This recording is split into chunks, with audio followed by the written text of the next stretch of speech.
Hi everyone, আমি তাইবা। তোমরা সকলে কেমন আছো? আশা করি সকলেই খুবই ভালো আছো। একটা নতুন দিনে তোমাদের সকলকে স্বাগত জানাই। জানো, 3-4 দিনের বৃষ্টি শেষে আজকে আকাশে একটু রোদ দেখা গেছে। অবশেষে আকাশের অভিমান একটু কমেছে। আর আজকে না আমার বারান্দায় একটা জবা ফুটেছে। এই লাল জবাগুলো খুব বেশি ফুটতে দেখা যায় না, তো আজকে দেখলাম একটা কলি এসেছে, দেখতে ভীষণ ভালো লাগছিল। আর আজকের আকাশটাও ছিল ভীষণ সুন্দর। সকালে ঘুম থেকে উঠে আজকে চা বানাতে বড্ড দেরি হয়ে গিয়েছিল। তারপরও চা ছাড়া যেহেতু আমি সকাল শুরু করতে পারি না, 1 কাপ চা খেয়ে নিলাম। জানো, আজকে না বাসায় কোনো মানুষ ছিল না। আমার আম্মু গিয়েছিলেন ডাক্তার দেখাতে, তাই ভাবলাম আজকে আমি আমার মনের মতো কিছু রান্না করি, কিছু ইউনিক।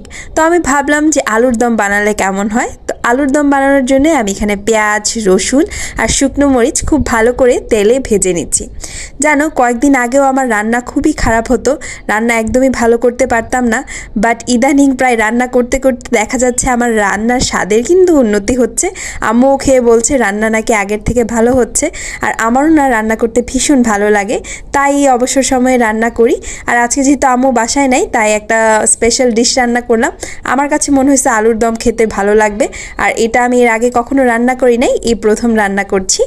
এরপরে পেঁয়াজটা ভালো করে কষায় আমি এখানে মরিচ, হলুদ, জিরা, ধনিয়া ভালো করে কষায় নিই। এরপরে আমি এখানে আলুগুলো দিয়ে খুব ভালো করে কষিয়ে নিচ্ছিলাম।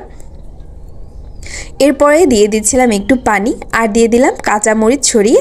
কাঁচামরিচ ছড়ানোর পরে এটা আমি 10 থেকে 15 মিনিট ভালো করে ফুটিয়ে নিচ্ছিলাম, যেহেতু আলুগুলোকে বড় বড় করে কেটেছি যাতে ভালো করে সিদ্ধ হয়ে যায়। এদিকে কিন্তু মোটামুটি আমার আলুর দম রান্না কমপ্লিট। আমি ভেবেছিলাম আলুর দমের সাথে রুটি বা পরোটা বানাবো, বাট আলুর দম বানাতে বানাতে আর ইচ্ছা করলো না। এরপর ভাতের সাথে আলুর দম আমি খেয়ে নিই। আলুর দমটা কিন্তু বেশ ভালো হয়েছিল। এরপরে আমি ডালও রান্না করেছিলাম। এখানে আমি রান্না করব জলপাইয়ের ডাল। আমাদের বাসায় কিন্তু সারা বছর এরকম জলপাই, কাঁচা আম, টমেটো থাকে ফ্রোজেন হিসেবে, তো ওইখানে ফ্রোজেন জলপাই বের করে নেই। আর এই ডালটা খেতেও কিন্তু ভীষণ মজা লাগে। আমি এখানে মুসুরির ডাল রান্না করছি। ডালটাকে হলুদ মরিচ দিয়ে ভালো করে সিদ্ধ করে আমি এর মধ্যে জলপাই দিয়ে দিয়েছিলাম। এরপর বাগার দেওয়ার জন্য পেঁয়াজ, রসুন আর শুকনো মরিচ খুব ভালো করে ভেজে বাগার দিয়ে দিই। এই ডালটা গরম ভাতের সাথে খেতে কিন্তু খুবই ভালো লাগে। আর ডালটা দেখতেও ভীষণ ভালো হয়েছিল। এরপর বিকেলে গিয়েছিলাম একটু বাইরে প্রচণ্ড জ্যাম। আর এদিকে দেখি রাস্তায় একটা কৃষ্ণচূড়ার গাছে কৃষ্ণচূড়া ফুটেছে। বিকালে দেখলাম আবার বৃষ্টি শুরু হলো। আজকের ব্লগটা কেমন লাগলো জানাবেন।